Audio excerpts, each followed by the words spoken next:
la chaîne qui vous édifie. Il faut à Monaka. Nzamba tu dis Jérémie Lobi, que vois-tu Jérémie Lobi? Je vois une branche d'amangué. Nzamba monsieur, je veille. Tu as bien vu car je veille sur ma parole pour l'exécuter. Cela veut dire destin na yo marambo nzamba loba na vie na yo na avenir na yo. Oui, ba peso ba prophétie, ba sakola ba loba. Mais lorsque vous souka na regarder, bien aimé, aussi ba accomplissement na ngote. Mais tant mozoko marota l'amour, c'est par là que nzamba loba na Jérémie lobi, je veille sur ma parole pour l'exécuter parce que azamo na mutu te pour na kosa. La Bible dit Dieu ne se répand jamais. Nzamba koki jamais pour se repentir. Et lorsque ça ne va pas, toujours dans la vie, il faut ça le roi Bassimi Balé. Moko la ili mona mninga. O wana la mninga tonga bino mona ngaza ina koko mona kingo. Mona ngaza ina ba popier milai. Azuye abino mona ngaza boy. C'est ça le roi vie. Bon ça c'est l'élévation, la bénédiction, la prospérité.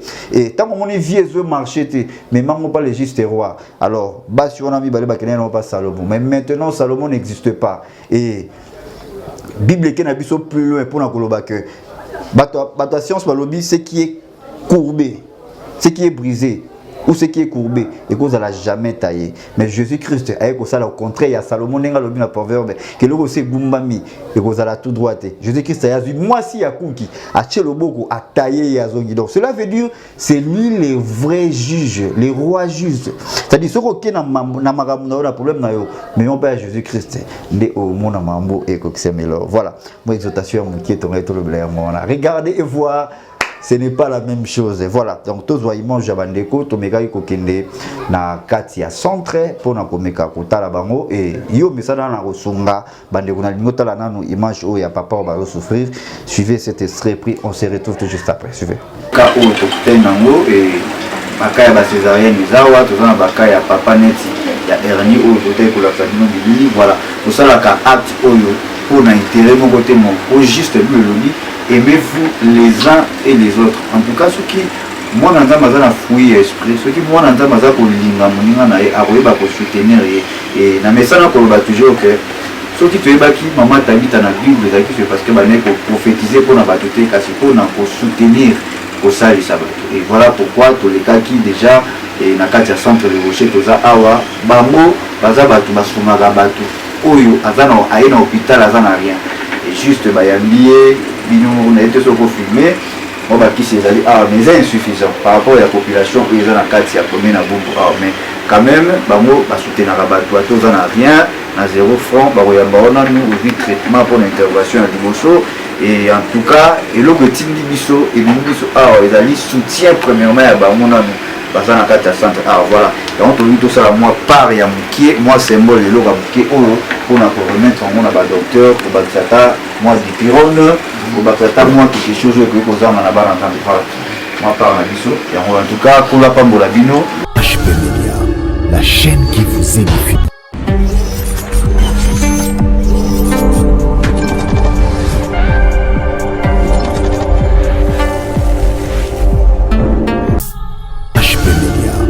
Chaîne qui vous édifie. Vous êtes et voulez-vous investir à Kinshasa? Voulez-vous réjouir de vos business? L'opportunité à ne pas rater. Toronto City VIP à Maluku. Un des meilleurs endroits pour résider ou implanter votre business. À quelques minutes du fleuve Congo, le fleuve de nos ancêtres. Juste en face de la zone économique si spéciale qui est le quartier commercial et industriel de Maluku. Waouh! Non loin du centre de ville Maluku, un quartier en pleine expansion, à quelques mètres du Macadam. Toronto City vous propose un terrain de 20 mètres sur 20 avec des bornes cadastrales. Sur un site accessible, urbanisé, avec espace de jeu, espace vert, magasin, centre médical, marché, etc. Je vous appelle, venez nombrer et acheter. Donc, je voulais juste faire l'appel à nos frères de la diaspora, de partout où vous êtes, en Afrique, en Amérique, à l'Océanie, à l'Europe, en Asie, pour venir acheter les terres que nous sommes juste en train de morceler. Vous allez bien voir qu'il y a des bornes, il y a même des travaux qui sont juste en train d'effectuer. Donc le terrain est bel et bien assuré. Il y a l'eau non loin de nous, vous allez voir, derrière moi c'est la régie des eaux. De l'autre côté, c'est les sociétés Vodacom. De Vodacom. Et devant moi, c'est juste World Vision. Là où Vision Mondiale sont juste aussi a un projet de construire les maisons pour ces travailleurs. Donc voilà, nous sommes ici à Maluku. C'est déjà un endroit habitable. Et les quartiers que vous allez voir de l'autre côté, c'est déjà habitable. Il y a déjà les gens. Et c'est non loin parmi les autres cités que vous connaissez déjà. Donc je suis très fier de vous présenter ces produits qui n'est rien d'autre que, oui, nous achetons les voitures, nous achetons tout ce que nous pouvons avoir. Mais avoir une parcelle, c'est vraiment une très bonne chose.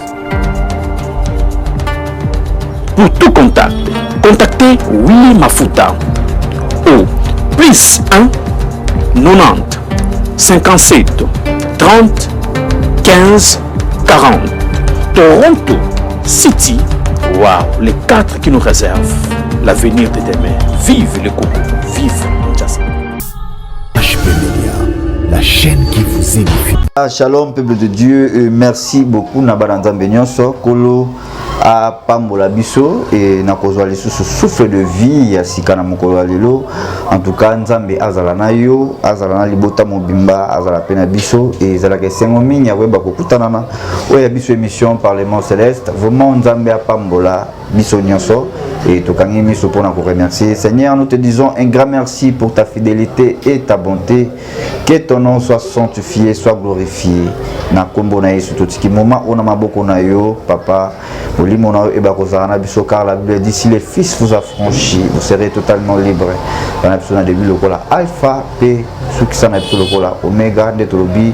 Merci Seigneur Jésus-Christ. Kolo apambola yo. Oui, kola la kola mukaiza habitude et olali olamuki. Vous en avez droit, vous en avez devoir et à remercier Seigneur Jésus-Christ pas maté, il a renouvelé encore sa bonté na ba vie na biso et tala ebele babela ki ba fièvre na butu ebele basala ki ba crise ebele balala ki pe normal kasi balamuki te yango soko zwi ngolu ya kolamuka pesa Nzambe merci et Nzamba tanisio na tongo vous bana journée na yo pesa Seigneur merci vous en eloko ko pesa été sauf reconnaissance signe ya reconnaissance et ça la bien parce que aujourd'hui to koyi ko zwa ngote ngolu na français balobi ezali grâce.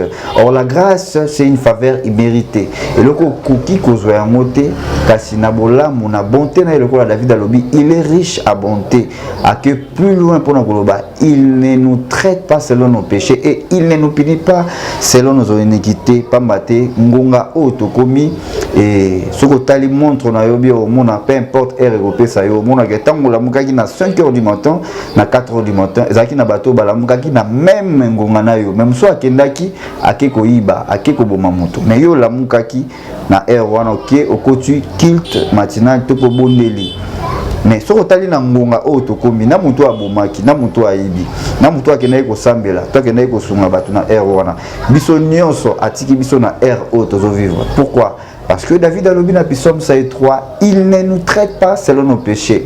Nzambe a traité biso lo lengi ya ba masumu na biso te parce que ce que ça qui bon mais muto akendaki ko bomo directement Nzambe fa longolela mokili et muto asala ki bolamu menangonga oyo yende atikali kasi kolo atiki na ba o ba osala bolamu na ba o bazoboma atiki biso tozala ndenge moko parce que a traité biso le lengi ya masumu na été. David a que plus loin pour na kobalobi, il est le Dieu de la miséricordieux et compatissant. Oh, nanilaka mona makasi compassion. Nzambe aza tellement na mawa yango peu importe masumu toko sala na mokili o. So zana signe ya reconnaissance, reconnaître pe otiki ndenge bilobi na proverbe que celui qui les dolosse obtient la miséricorde et tant confesser au salut fort yako tubila yako sambela et masumu na weza déjà yako limbisa ma peu importe c'est-à-dire nzamba traitaka biso ndenge mo tina masumu tozali pambate chaque jour to la mukaka to sumukaka to betsa marama baku to cholaka to imaka to inaka batu to kantila bat mabe mais comme il est riche à bonté alors a memaka biso bongote et papa moko talingaka mwana ya tazo sala mabe il passe à la mabino nzambe azong c'est le au contraire toujours bolamu. Et voilà pourquoi ce que tali oyo zali banda tokoti année 2022 jusqu'à maintenant na moi tozali au remarqué que nombre ya bamabe ko le capé bolamu mais belé mais nzamba garder toujours donc photo tchaka toujours na balance mabe na malamu to pesaka toza batu tokozanga mabete toza pe na ba malamu mais malamu emeka ko dominara mabe ko la pambola yo. En tout cas je bénis toute l'équipe et EHP Media et à commencer par Namoko, Charlie Kanga Image Pro, d'ailleurs la caméra, Papa Blaise Mavumu et pourquoi pas Dédé Miumu, Aigle Dikawele et sans oublier la sœur qu'on appelle Blessing Casemiro et nous sommes de cœur avec toi, Nakatia Parlement Céleste et tout ça toujours ensemble et Lelo, Nalingaki un peu tout à la descente Moro Tokendaki, Kota la Bandeko, Bazo souffrir parce que Bible Yepsibiso que Nabelaki, Nazamaki, Wakotalangate, donc c'est le temps. Et Tolobela déjà, Tolobaki que classe, il y a catégorie à bateau, on va la sauver dans la première classe, il y a paradis, il y a bateau, évangéliser, bateau, basungara. Et surtout sur les sunga bateau, pour l'intérêt monté à moto éviter au PC pour que Bazongi c'est la haute et Markaka vraiment ma casse. Mais avant, Wana et Kolo Ameki qui inspiré, bisolo au monde, vraiment, Nalobela, moi juste qui est pendant petite minute comme ça. Projeté image zamba pambola yo yoka message oyo et kosunga yo vraiment malamu pe makasi mingi la ndango na bokebi nazui Exode chapitre 2 verset 1 je lis au nom de Jésus. Exode chapitre 2 verset 1 la Bible dit Bible Telsibiso Exode chapitre 3, pardon, verset 1, je lis, Exode chapitre 3, verset 1, je lis au nom de Jésus. Moïse faisait paître les troupeaux de Jéthro, son beau-père, sacrificateur de Mandia, et il amena les troupeaux derrière le désert. Il vint à la montagne de Dieu à Horeb. L'ange de l'Éternel lui apparut dans une flamme de feu, au milieu d'un buisson. Moïse regarda et voici les buissons étaient tout en feu et les buissons ne se consumaient point. Donc, l'isolo ya Moïse, tant Kimi, bitumba ya Pharaon, ake kokutana na Jéthro et wana yebi ko sauver fille à Jéthro, nanzela ya mai akomi Jéthro akomi beau-père na ye et pendant qu'il akene ko lesa bania ma bibole ya Jéthro et place akendaka chaque jour à chaka makolo na mais un jour akei aller sa ba troupeau et directement à comprendre le te à mon nzete ezopela mais ezozikate. La Bible dit nzete ezobimisa moto mais ezozikate. Alors nameki ko enchaîner na troisième verset yoka Moïse dit je vais me détourner pour voir quelle est cette grande vision et pourquoi les buissons ne se consument point. Voilà, donc tant la Bible dit Moïse regardant, écoutez-moi très bien la référence au quelque chose. La Bible dit Moïse regardant et voici les buissons ne se consument point.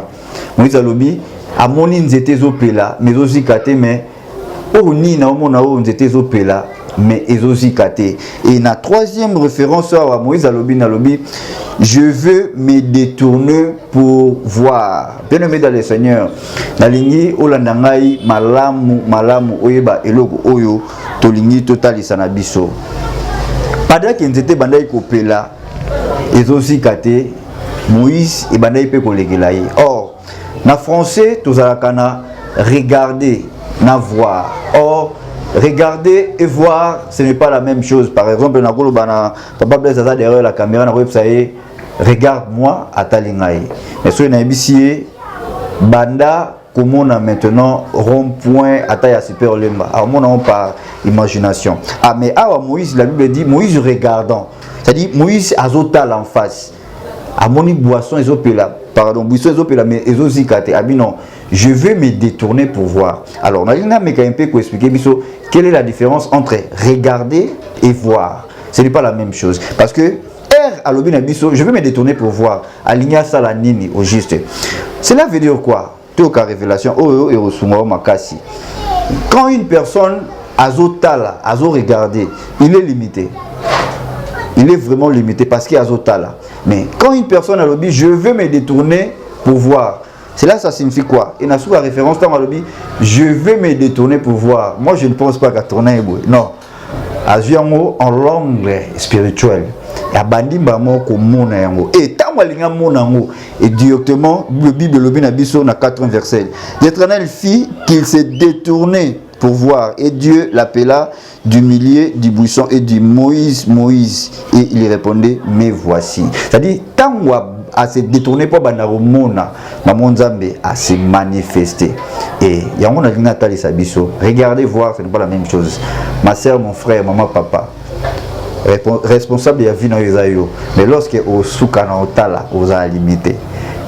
Avenir na yo, destin na yo, il faut au banda komona yango. C'est-à-dire, Nathalie Sayo, le col aux chrétien, le col on dit mais là Yesu.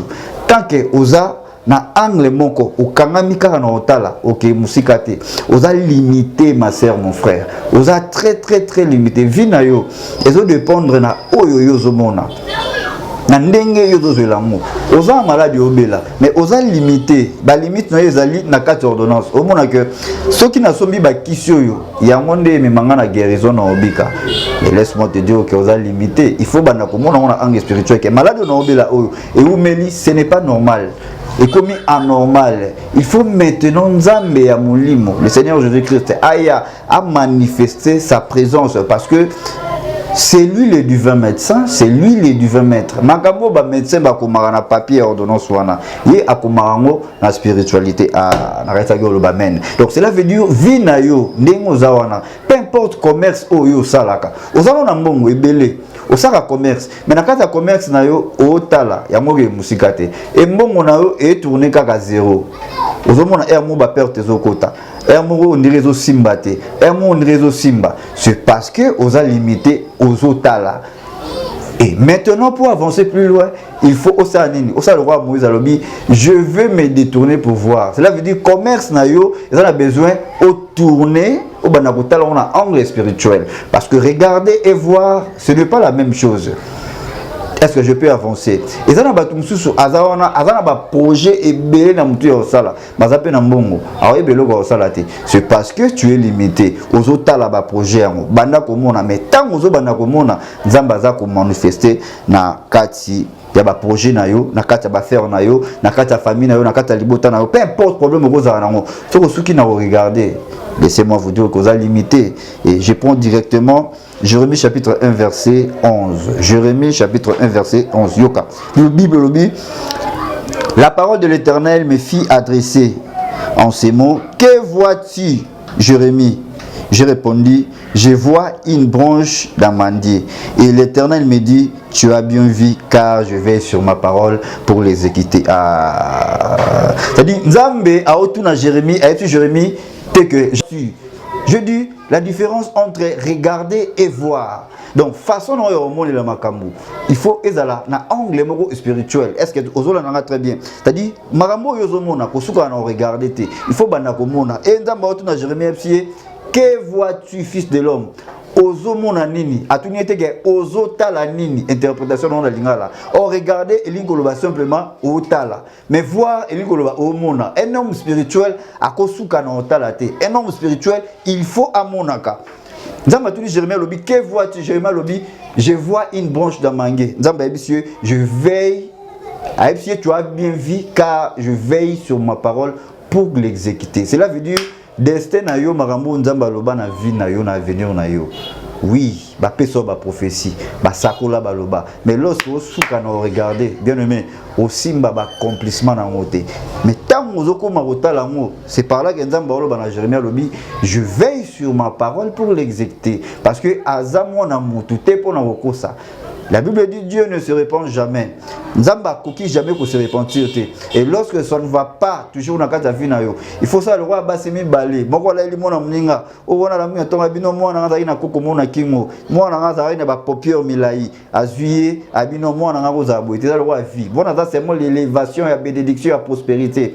Et tant que mon vie est marché mais mango pas le juste roi. Alors Bassi on a mis Balé bakene non pas Salomon. Mais maintenant Salomon n'existe pas. Et Bible qui n'a pas plus loin pour nous que la science balobi ce qui est courbé, ce qui est brisé ou ce qui est courbé et qu'on n'a jamais taillé. Mais Jésus-Christ, avec ça, au contraire, il y a Salomon, il y a le proverbe, que le aussi Gumbami, et qu'on a tout droite. Jésus-Christ a dit, moi si Yakuki, a Tcheloboko, a taillé Yazongi. Donc cela veut dire, c'est lui le vrai juge, le roi juge. C'est-à-dire, ce qu'on a un problème, mais on peut Jésus-Christ, mais au monde mambo et Coxemelo. Voilà, moi, exhortation, qui est tombé tout le blé. Regardez et voir. Ce n'est pas la même chose. Voilà. Donc, tous les gens Jabandeko, Tomeka Kokende, na Katia Centre, pour na Komeka Kotala Bango, et yo, mais ça dans la Rosunga, Bandeko na Lingotala Nanu, image où il y a papa, on va souffrir. Suivez cet extrait pris, on se retrouve tout juste après. Suivez. HP Media, la chaîne qui vous édifie. Bakisio Bakenaki, ce qui monte dans le groupe secondaire. Ate kusala nga ordonnance ba docteur ba professeur a levé à kusala ordonnance zo vous appelle les chefs de l'ensemble par rapport à cette ordonnance ici. Ok, papa, alors Togo ça ne peut retourner à Combo, Combo non ami. Comment Pardon? ma conco Ignace. Ok, papa ma conco Ignace, et biso to leki juste pour les soumis surtout à santé naïo. Il faut oser vraiment en forme, aux hommes, les gens qui m'accalent. Et eux, vraiment bien alors, biso les chaîne chrétienne et tous les cas juste pour ça, les sabbats, pour les soumis à Kolo Yesu. Parce que Bible dit à biso, aimez-vous les uns et les autres. Alors, tout ça l'intérêt, mon souci pour nous sauf que, oh Yesu a tika na sea mon qui fait ma vida de babo salisana. Voilà, donc c'est un peu ça. Alors, reste un détail, Toningi, tout le monde pas. Papa docteur, soit au Kochamo Liloba, par rapport à l'état de santé, papa Zanamo. Donc, il y a ce qui est fait beaucoup sur la yé, mon thème à Malam, on a dit non, sur la yé qui est à son. Ok, donc, problème à les alliés, problème à les alliés, c'est parce que mon frère, ça va? Ça va bien, merci. Si tout santé, c'est bon?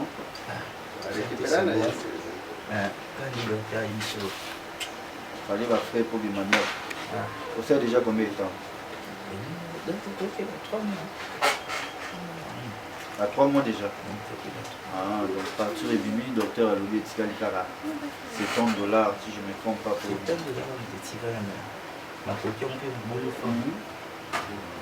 ok, c'est bon, merci beaucoup. Alors, tout au bon. Hein? Merci. Nous soyons à l'autre. 5 mois. Mais il y a tiré dans mon bon ok. Maïndé. Voilà.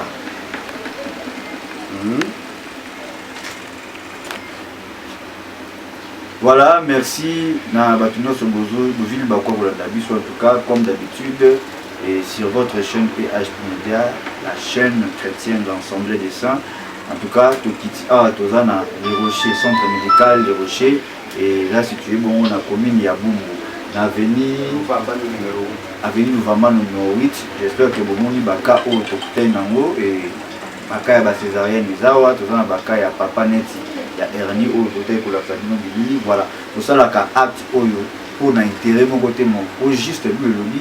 Aimez-vous les uns et les autres. En tout cas, ceux qui moi n'entends pas na fouiller esprit, ceux qui moi n'entend pas pour linga moninga na aroye ba pour soutenir et na mesana ko ba toujours que ceux qui te baki maman t'habite na Bible c'est parce que ba ne pour prophétiser pour na batoté kasi pour na pour soutenir pour ça les sabbats. Et voilà pourquoi tous les cas qui déjà et na katia centre de Rocher toza awa bango baza batu basungaka batu oyo azana aina hôpital azana rien et juste ba yambié bino on a été sur filmer.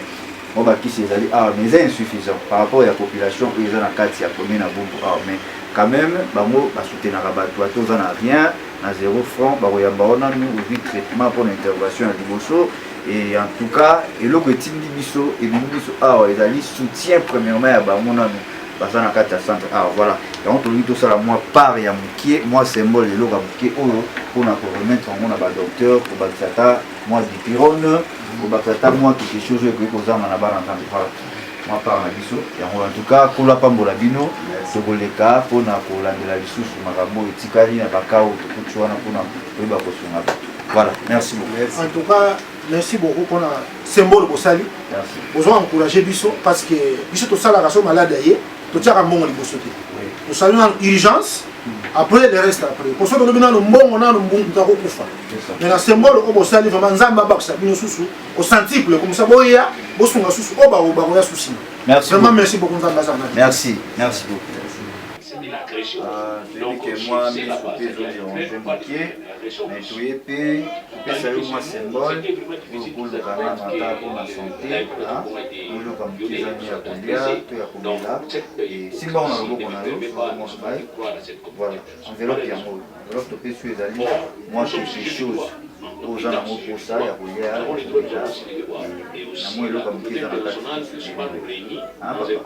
merci beaucoup, maman paie. Voilà, en tout cas,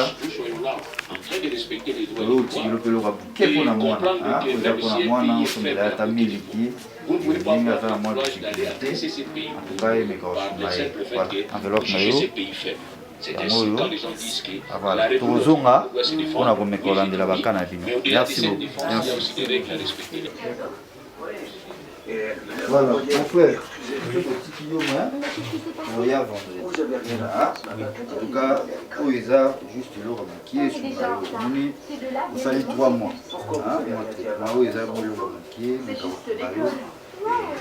Par rapport à la difficulté dans la mort, dans la vie, dans ma carte et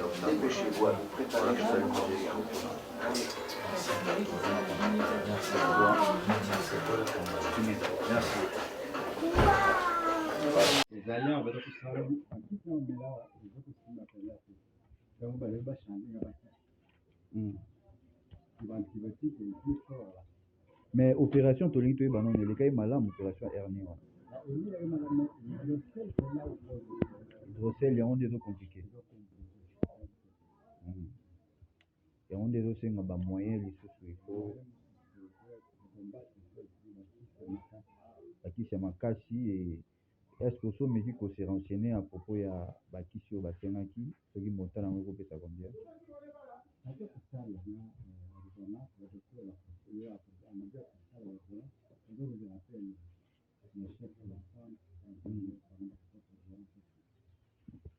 ok papa alors tobosani mpe kotuna kombo nonani pardon ok papa makonko et biso toleki juste mpona lisungi surtout ya santé na yo il faut ozala vraiment en forme ozonga ndenge nzoto ezalaki na kala et oyoka vraiment bien alors biso ezali chaîne chrétienne et tolekaka juste mpona kosalisa bato mpona lisungi ya kolo yesu parce que bible elobi na biso aimez-vous les uns et les autres bolinga na bino na bino alors toza na intérêt mosusu te mpona kosunga bato sauf que oyo yesu atika na se ya mokili mpe ya mabele aloba bosalisana bino na bino voilà donc c'est un peu ça alors reste ya badétail tolingi tozwa yango epa papa docteur soki okoki kotia mwa liloba par rapport ya état ya santé papa aza nango alobi aza na besoin ma ya lisungi makasi e yo koloba juste kosala bien cas ya papa elekaki bien na intervention mais tout juste complication ya post opératoire il faut ezosinga bamoyen po vraiment esala bien il faut assistance médicale ezosinga mwa bamoyen soki moyen eza bokosunga ye botia ye loboko comme ça ekende bien. Ok, mais sikoyo à propos ya facture alobi nano ya $110 wana ezalaki mpona opération oui bon kaya bon wana mpona cas ya intervention mais maintenant po oyo ya bakisi nde peut-être ekoleka mpe ya nani wana traitement eza nani par rapport ya complication toyebi te ordonnance ekoya combien. Voilà. Donc juste besoin a besoin ya lisungi. Toza na besoin ya lisungi. Toko nano déterminer te. Po biso tozo traiter ka nzambe nde moto azokoguérir. Donc yango ke soki moyen za okosunga ye. Ok, merci beaucoup biso tozo information et to leka lisusu pona continuité pe kopesa bino réponse ya bandeko pe bakotala o ba message kosunga kosalisa pona kolandela vraiment suivi na cas ya papa docteur awa ezali centre nini centre de Rocher. Centre de Rocher repesa pa adresse sur Louvambano numéro 8 avenue Louvambano numéro 8 commune ya Makala commune de Bumbu commune ya Bumbu ngambo boza Bumbu ngambo Makala. Ah ok, merci vraiment to noter en tout cas to leka pona fit oui mama tomoni o pembeni ya papa pe kombo nani ok yo ndo za mwasi ya papa Problème nini oyo papa aza nango oyo oyebi? Papa azalaki na malade alekaki na opération. Alekaki na opération pe nayebi chirurgie nayebi yango elekaki mpo nga nazalaki na kati kuna te docteur nini kayebi ndenge yango elekilaki. Donc ezosenga sikoyo bamoyen alobi moko epesi complication wana ifo bameka kolandela yango epui ezosenga baantibiotique ya makasi o docteur po akomela ye po ke azonga vraiment malamu mingi koleka. Alors yo okosenga nini na bato bazolanda yo basala nini mpona papa? Na papa nga nazosenga bakoki kosala lisuni minene po toko kosoma baantibiotique wana ezozanga po antibiotique penza ezalaka chere makasi ezozanga po bakozwa yango. Ok, merci beaucoup maman. En tout cas, tu me bossez déjà combien de temps à l'hôpital? À l'hôpital, vous avez 10 jours déjà. 10 jours, c'était le dimanche. Ok. Depuis l'opéra qui papa essaye déjà combien de temps? 12 jours, hein? Mais c'est pour ça que disons 14 déjà. Parce que 2 jours la consultation. Ok, merci beaucoup. En tout cas, message est passé maman. Et tu les qualifies pour la copie Sabino compte rendu. Merci beaucoup. Bando Aboté, ça combien de jours? 4 jours déjà, mais et Boti. HP Media, la chaîne qui vous édifie. Merci, et nous sommes de retour sur ce plateau. Un grand merci, Nabino Nyoso. Et tout le monde mange à papa, à un problème d'opération. Problème d'opération, papa a un mot. Va opérer mais compliqué santé naie et affaiblir mes sous à une ordonnance et toi qui peut madame na lobby que bazan a besoin ya mbongo bato ba meka ko sunga bango il faut ko meka ko aider bango ko meka ko salisa bango na muki oyo zozwa na lobaki bato oyo bazara bien considéré za bato ba sunga ka musala ya nzambe bato ba mesana ko aider ba bana ya nzambe ndebi lobby aimez-vous les uns et les autres alors bazara besoin li sungi bango yo. Notre sœur a quand même été dans l'hôpital, automoni, dans des comme ça, pembeni wana, baza toujours dans la difficulté. Alors, ils ont 1 euro, 2 euros, 3 euros na yo et ko sala moté pour frère Bruce alobi non. Sala yango na kati ya mutema na yo osunga bandeko oyo baza lisungi.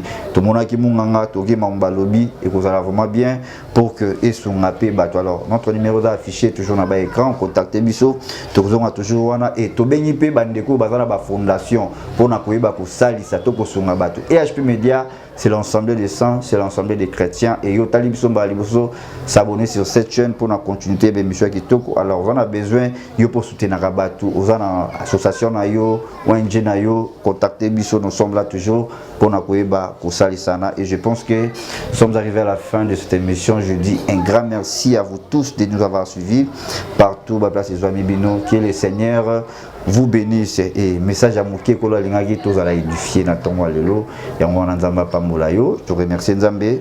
Papa, merci pour ta bonté, ta fidélité. Merci parce que vous avez Nzambe. Merci parce que kotika la Nzambe. Nzambe wa salaka na mandate totiki continuité na maboko na yo ce que vous ongité to kokuta na bongo prochainement de Tolobi. Merci Seigneur Jésus-Christ. Un grand merci à vous tous et bye bye, ciao. HP Media, la chaîne qui vous édifie.